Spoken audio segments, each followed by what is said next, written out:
Hello and welcome to another unit guide for Bolt Action, a series in which we cover all the different unit types and weapon profiles in Bolt Action that commonly appear across all factions. And if you've been following this series, we recently wrapped up the different types of anti-tank guns, who frequently appear as artillery options in your reinforced platoon or on your armored vehicles. And while those AT guns are the most commonly fielded anti-armor weapons, they are certainly not your only options. And today we are going to be taking a look at an example of this, which is of course going to be the anti-tank rifle, an infantry portable weapon that dates back to the First World War, and is the first modern example of the anti-material rifle, which doesn't necessarily mean that it's meant to disintegrate people, though it certainly would if it hit them, but rather damage military equipment rather than personnel, with equipment being something like a tank or an armored car. Now, we touched on these First World War and interwar period holdover weapons in the light anti-tank gun video, and of course they are simpler, outdated weapons intended for simpler, outdated vehicles, which means their effectiveness really starts to fall off in that mid to late war period, and that rings true for both real life and Bolt Action, as Warlord Games' armor and armor penetration system is both very simple, but scales very effectively from early to late war equipment.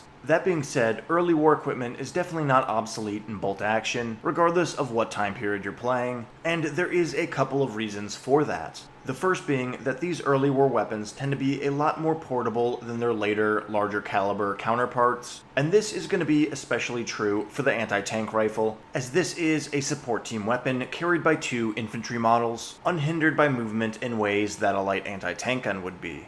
After that, we're going to see that these interwar and early war period weapons, while lacking in terms of firepower, are priced appropriately, meaning they are usually a very affordable way to fill out those slots in your reinforced platoon and get you extra activation dice. And that really is the biggest draw of the anti-tank rifle. On the vertical scale of power and points cost, the anti-tank rifle is at the very bottom, coming in at just 30 points when run as regulars. And when you're looking at that 30% increase or decrease in points based on your experience level, you will see that an anti-tank rifle team cost just 39 points as veterans and a remarkably cheap 21 points inexperienced, making them one of, if not the most inexpensive combat unit in Bolt Action. On top of that, they are going to be showing up in the anti-tank slot of a reinforced platoon, which is not really a highly contested slot, with their only real competition most of the time being things like Panzerschrecks or bazookas, both of which cost more than double the points of the anti-tank rifle, and aren't even really a hard anti-tank counter in their own right. So if you don't plan on running a rocket launcher, and you really need to flesh out your activations, including an anti-tank rifle team in your list is a great option. But up until this point in the video, I've basically talked about the anti-tank rifle team as a 30-point tax to get one extra activation dice.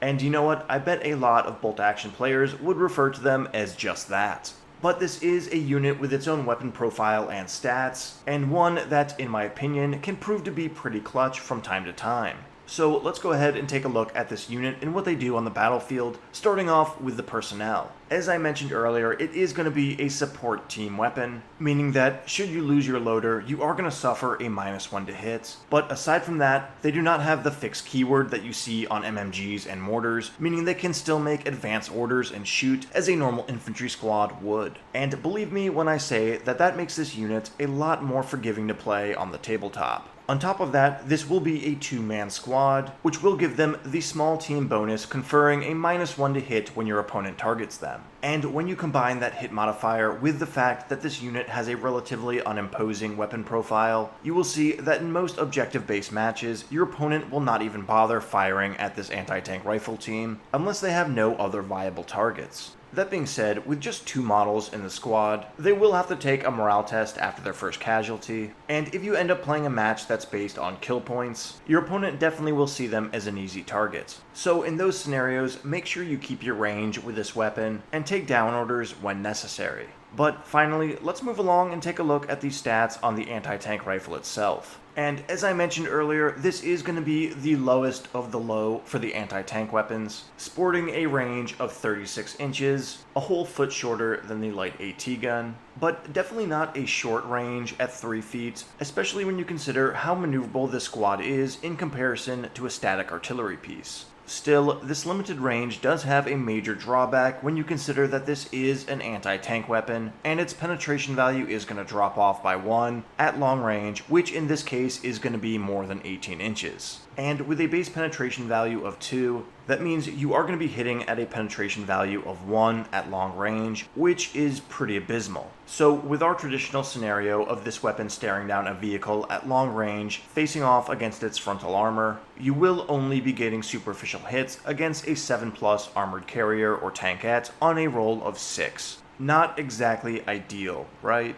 However, against regular vehicles, even if you can't penetrate them, you will still be able to put a pin marker on them with a roll of 4+. So while your PTRS may not be able to kill a Panzer IV, it does have the potential to put a vehicle out of action should they fail an order test. However, like I said earlier, the anti-tank rifle is often overlooked by opponents, and if you are running another AT gun in your list, they will likely be facing their frontal armor towards that unit rather than your rifle team. So if the stars align, and trust me, they do, you will be able to score actual damage with this AT rifle. On top of that, they are genuinely effective against soft-skinned vehicles, and can prove to be a very viable counter against transport spam, be it trucks or Bren carriers. And yes, a fully kitted out infantry squad with an LMG may have a better chance of actually destroying a soft-skinned vehicle, but consider this scenario. A truck full of Gurkhas is flying towards your front lines. You have an anti-tank rifle team and a veteran squad with 2 LMGs. One of your order dice is drawn and you assign it to the anti-tank rifle team. That team fires at the truck and manages to either set it on fire or put enough pins on with a superficial hit to make sure it's not going to be activating this turn or the next. Your opponent's Gurkhas are then forced to disembark and move forward on foot, and upon your next activation, you choose that veteran squad and greet those Gurkhas with a hail of bullets well before they're within charging range.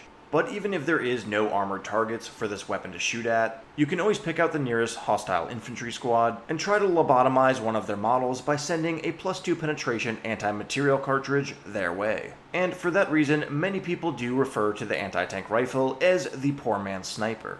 So at the end of the day, the anti-tank rifle team is definitely more than just a 30-point order die, and if that anti-tank slot is going unoccupied in your reinforced platoon, throwing a 30-point anti-tank rifle team in there is definitely not a bad way to top off your list.